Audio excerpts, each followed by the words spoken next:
Pemirsa, kebijakan pembatasan kegiatan diberlakukan sebagai upaya menjamin keselamatan masyarakat di tengah peningkatan kasus COVID-19 yang masih tinggi.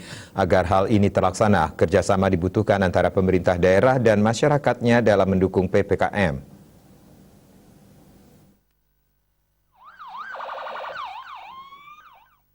Juru bicara Satgas Penanganan COVID-19, Profesor Wiku Adhisa Smito menambahkan, koordinasi pusat daerah yang konsisten juga menjadi kunci keberhasilan. Disiplin dan sikap tegas dari pemerintah daerah dibutuhkan dalam memberikan sanksi bagi mereka yang melanggar aturan-aturan yang telah ditetapkan di daerahnya masing-masing.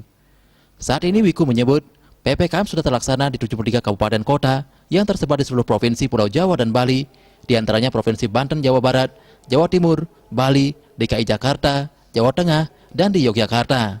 Rinciannya Pemda di Banten telah menerbitkan perda khusus menekan penularan COVID-19, mengintensifkan peran Pemda untuk mencegah kerumunan, dan penerapan pembatasan sosial berskala besar PSBB. Di Jawa Barat, sanksi diberlakukan bagi pelanggar protokol kesehatan di Kota Bekasi dan penerapan pembatasan sosial berskala mikro PSBM. Di Jawa Timur, Pemdanya menerapkan pembatasan waktu operasional fasilitas umum dan penerapan operasi gabungan di pintu masuk wilayah.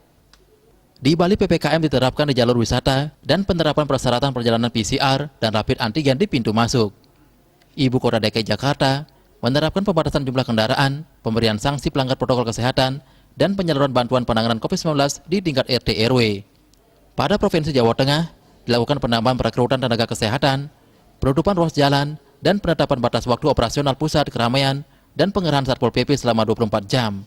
Di Provinsi DI Yogyakarta, dilakukan peningkatan penanganan dan pelaporan bagi desa atau kelurahan dan kepawon, dan dilakukan pembatasan aktivitas tingkat dusun atau kampung tingkat mikro.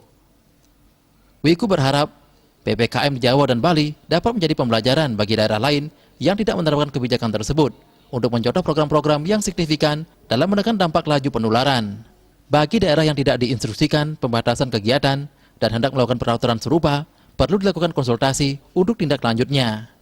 Raiswandare, Bali TV.